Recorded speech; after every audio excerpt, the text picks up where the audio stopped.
Salut, j'espère que tu vas bien.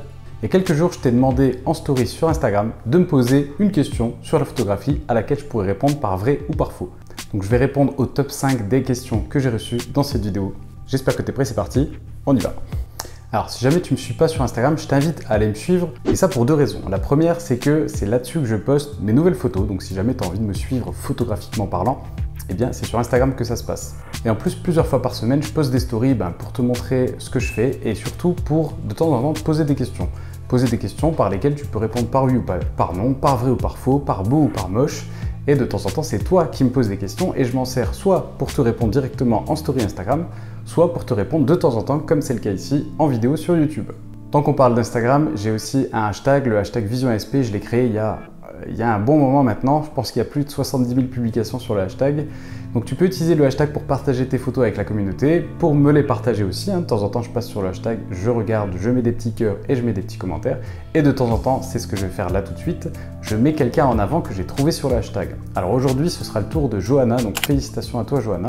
Je t'invite à aller la suivre parce que ces photos, elles ont vraiment quelque chose de particulier. Il n'y a pas que cette photo-là, il y a toutes les autres aussi, elles sont vraiment particulières.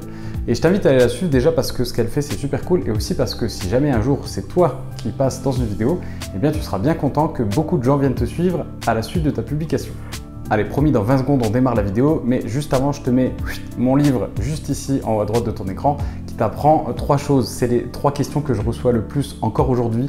Comment est-ce que je fais pour avoir un beau flou d'arrière-plan? Comment est-ce que je fais pour faire des photos toujours très nettes en portrait, en paysage ou peu importe? Et comment est-ce que je fais pour supprimer le bruit numérique? Donc quand tu prends des photos, quand il n'y a pas assez de lumière, ton appareil, qu'est-ce qu'il fait? Eh bien, il va monter les ISO, ce qui va monter le bruit sur tes photos et donc ça va dégrader un petit peu la qualité de ton image. Donc voilà, c'est un livre gratuit, donc n'hésite surtout pas à aller jeter un petit coup d'œil juste ici. Alors, top 5 des questions que vous m'avez posées sur Instagram. Numéro 5, l'objectif est plus important que l'appareil photo. Alors, c'est vrai et c'est faux en même temps. Alors, c'est faux dans le sens où acheter un nouvel objectif, eh bien, ça va peut-être régler certains problèmes, ça va peut-être ouvrir tes possibilités créatives, mais ça ne va pas résoudre tous tes problèmes. Parce que si, par exemple, toi, ton souci, c'est que, je sais pas, tu as besoin de filmer en 120 fps, changer d'objectif, ça ne va pas régler ce problème-là. Ça, c'est changer de boîtier qui va régler ce problème. Ou en tout cas, t'offrir de nouvelles possibilités et de nouvelles fonctionnalités. Mais changer d'objectif, c'est quand même super important. C'est pour ça que je dis que c'est plutôt vrai. Parce que ce qui va faire la qualité de ton image, c'est en partie le boîtier, mais aussi en très grande partie ton objectif. Et l'objectif, ça va aussi te permettre peut-être d'avoir une focale différente, donc une focale plus longue pour aller chercher des détails plus loin. Peut-être une focale plus courte pour, je sais pas, shooter en ultra grand angle pour faire de l'immobilier ou peu importe. Tu vois, en changeant d'objectif, tu vas pouvoir avoir aussi une autre ouverture, ce qui va te permettre d'affronter de nouvelles situations lumineuses. Donc l'objectif, c'est très important, le boîtier aussi. Si je devais en mettre un devant, je dirais quand même que c'est l'objectif qui est le plus important. Donc c'est vrai. Numéro 4. Tu t'es déjà retrouvé les fesses dans l'eau pour avoir tenté la photo de la mort qui tue. Alors je vais répondre à la question en 2 temps. Moi, je ne cherche pas à faire la photo de la mort qui tue, tu vois. J'essaie plutôt de créer des séries photographiques qui racontent des histoires. Donc quand je vais en séance photo, que ce soit avec des modèles ou avec des clients, ce que je cherche à faire, c'est pas de me dire il faut absolument qu'ils rentrent avec la photo qui déchire tout. Moi, ce que j'essaie de faire, c'est vraiment de raconter une histoire avec plusieurs photos mises côte à côte. C'est aussi pour ça que sur Instagram, je ne publie jamais une photo seule d'une série. Je poste toujours au moins 3 photos d'une série. Si par exemple, je te montre cette photo-là, ok, on peut dire que c'est bien, c'est pas bien, en tout cas, tu en penses ce que tu veux. Moi, j'adore cette photo, mais elle a moins de sens toute seule. Alors que si je te montre cette série un peu plus complète, on va dire peut-être juste avec 3 photos, ça a déjà beaucoup plus de sens et ça raconte déjà une meilleure histoire. Donc voilà, moi, je cherche vraiment à créer, je cherche vraiment à raconter des histoires avec des séries complètes et pas juste à faire the photo. Et pour répondre à la première partie de la question, est-ce que je me suis déjà retrouvé les fesses dans l'eau pour obtenir une photo? Je ne me suis jamais retrouvé les fesses dans l'eau pour faire une photo, mais je me suis régulièrement trouvé par terre, assis par terre, couché par terre même. Il y a certainement un moment comme ça dans la vidéo que je vais te mettre juste ici, c'est une séance avec une modèle, tu verras que je m'allonge par terre sans vergogne. De temps en temps, les modèles se mettent aussi assises par terre. Bref, les modèles finissent toujours avec le cul sale, toi-même tu connais l'expression. Alors, tu as pu t'équiper en matériel photo grâce aux économies que tu fais sur le coiffeur. C'est totalement vrai. Avec ces 2 dernières années sans coiffeur, je compte d'ailleurs m'acheter un 600 mm f4. Numéro 3, la lumière est plus importante que la composition. Alors, je peux pas vraiment répondre par vrai ou faux. Si tu suis la chaîne depuis un moment, tu sais que pour moi la lumière c'est ultra important et la composition aussi. La lumière, en fait, il faut le voir comme ta matière première. La matière première d'un peintre, c'est, on peut dire, la peinture à l'huile. La matière première d'un sculpteur, c'est par exemple l'argile. Ta matière première en tant que photographe, c'est la lumière. Du coup, sans lumière, tu fais pas de photo. Donc en ça, c'est vraiment le truc le plus important sur une photo. Maintenant, la lumière, c'est aussi un élément de composition. D'ailleurs, je t'en parle dans mon livre juste ici, si jamais tu veux aller checker ça. La lumière, c'est un chapitre complet dans le livre, tellement c'est important en composition. Pourquoi? Parce que, imaginons, tu fais du paysage. Tu viens prendre en photo ton paysage à midi, en plein soleil. Le soleil, il arrive juste au-dessus, ce qui crée des ombres verticales, et ces ombres, ça forme des lignes verticales. En plus de ça, le soleil, à cette heure de la journée, il a une certaine température de couleur, donc ça crée une certaine photo. Si maintenant tu reviens 6 heures, 7 heures ou 8 heures plus tard, plutôt à la golden hour, déjà la température de couleur aura changé, ce qui va changer forcément un élément de ta composition, la couleur générale. Ensuite, le soleil, il sera plus forcément vertical, mais il sera beaucoup plus horizontal, ce qui va dessiner des ombres beaucoup plus horizontales et beaucoup plus longues aussi. La lumière sera aussi certainement beaucoup moins dure, ce qui va changer non seulement la direction de l'ombre, mais aussi l'ombre en elle-même. Ça va rendre les ombres beaucoup plus douces. Du coup, la lumière, c'est vraiment un élément de composition et c'est un des éléments de composition les plus importants. Tu peux vraiment jouer sur les formes, les couleurs et les lignes que la lumière trace pour améliorer tes photos, pour renforcer leur composition. Alors vrai ou faux, je ne sais pas, mais je pense que tu as compris.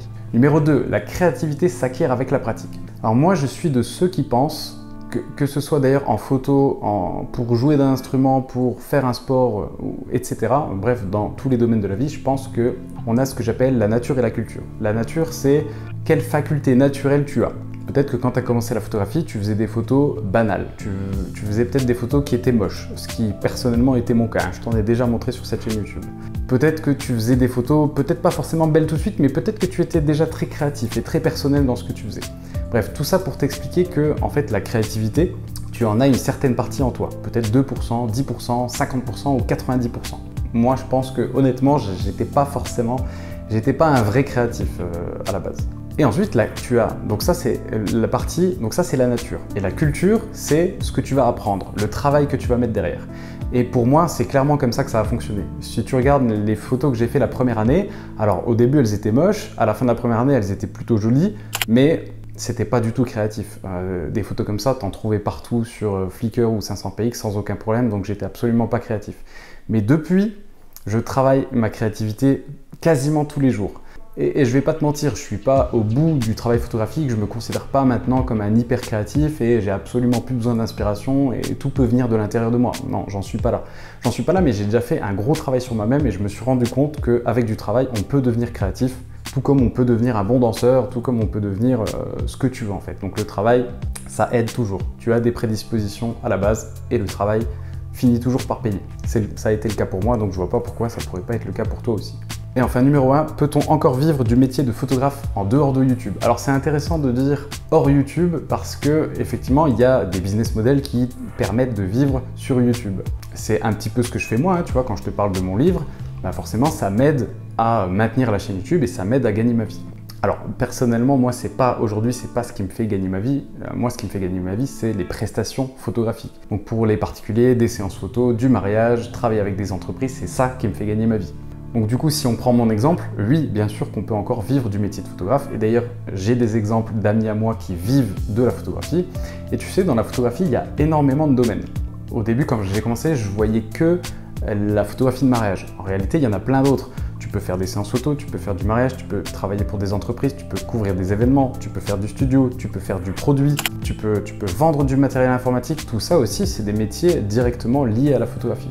Donc tu vois, il y a énormément de choses à faire. Et il y a aussi énormément de concurrence. Mon analyse de ces dernières années, c'est que beaucoup de gens, et j'en ai fait partie, s'ennuient un jour dans leur travail ou n'aiment pas tout simplement leur travail et pensent à une réorientation professionnelle. Et souvent, un des premiers métiers qui revient en tête des gens, c'est la photographie. Tiens, moi j'aime bien les photos, pourquoi est-ce que j'essaierais pas d'en vivre? Ce qui fait que la photographie, c'est un domaine ultra concurrentiel. Il y a énormément de photographes, il y en a énormément qui se lancent tous les ans, il y en a aussi énormément qui disparaissent tous les ans. Bref, on est dans un milieu vraiment très saturé. Donc la meilleure manière pour toi de créer une entreprise qui perdure dans le temps, c'est vraiment de te démarquer. Et c'est ce que j'essaie de faire moi aussi, que ce soit dans mes prestations ou sur YouTube. Donc j'espère que tu apprécies toujours mon contenu. Du coup, c'est vrai. On peut vivre de la photographie en dehors de YouTube. Si jamais toi aussi tu as des questions, n'hésite pas à les mettre juste en dessous en commentaire parce que je vais m'en servir pour nourrir une future vidéo dans laquelle je répondrai aux questions juste en dessous qui ont eu le plus de petits pouces bleus. D'ailleurs, en parlant de pouces bleus, n'hésite pas à en laisser un sur la vidéo si jamais elle t'a servi, que ce soit pour ton développement personnel, pour comprendre un petit peu la lumière, la créativité ou peut-être pour un jour ouvrir ton business de photographe. Je te rappelle que tu peux télécharger mon livre gratuitement en cliquant juste ici. Je ne vais pas te refaire le petit speech. Voilà, c'était Chris et moi je te dis à bientôt.